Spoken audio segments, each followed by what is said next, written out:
சண்டேஸில் என்ன சமைக்கலான்னு யோசிக்கும் போது நல்ல ஒரு காரசாரமாக அதே சமயம் லைட்டாக சாப்பிட்ற மாதிரி எக் பெப்பர் மசாலா எப்படி செய்யுதுன்னு பார்க்கலாம். 2 டீஸ்பூன் அளவுக்கு ஃபார்ச்சூன் சன்ஃப்ளவர் ஆயில் சேர்த்துக்கலாம். இந்த ஆயில் 17% அளவுக்கு எண்ணெய் கம்மியாக உரியும். இந்த எண்ணெயில் சமைக்கிறதுனால ஃபுட்டு நல்லா லைட்டாக கிறிஸ்பியாக அதே போல் நல்ல டேஸ்ட்டாக இருக்கும். எண்ணெய் லைட்டாக சூடானதும் 1/2 டீஸ்பூன் மிளகுத்தூள், கொஞ்சமாக மஞ்சத்தூள், கொஞ்சமாக உப்பு, இது 3 சேர்த்து நல்லா கலந்து விட்டுருங்க.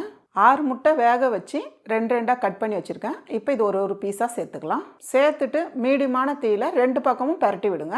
2 நிமிஷம் பரட்டி விட்டால் போதும். இப்போ நம்ம எடுத்துடலாம். இப்போ ஒரு பேனில் 3 டேபிள் ஸ்பூன் ஆயில் சேர்த்துக்க போகிறோம். எண்ணெய் சூடானதும் 3 கிராம்பு, 1 டீஸ்பூன் சோம்பு, 6 பச்சை மிளகா 2 கீரனது, கொஞ்சம் கருவேப்பிலை, இதெல்லாம் சேர்த்து லைட்டாக வதக்கிடுங்க. கூடவே பொடியை நறுக்கின 3 பெரிய வெங்காயம், 1 டீஸ்பூன் இஞ்சி பூண்டு பேஸ்ட்டு, இதெல்லாம் சேர்த்து நல்லா வதக்கிடுங்க.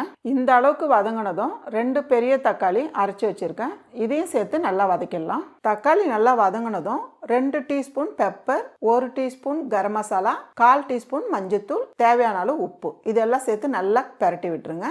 ஒரு 1/4 கப் அளவுக்கு கூடவே தண்ணி சேர்த்து நல்லா கலந்து விட்டுட்டு மீடியமான தீயில மூடி வச்சு ஒரு 4 நிமிஷத்துக்கு அப்படியே இருக்கட்டும். இப்போ 4 நிமிஷம் ஆயிருக்கு, நம்ம பார்க்கலாம். பாருங்க, இப்போ மசாலா நல்லா திக்காக இருக்கு.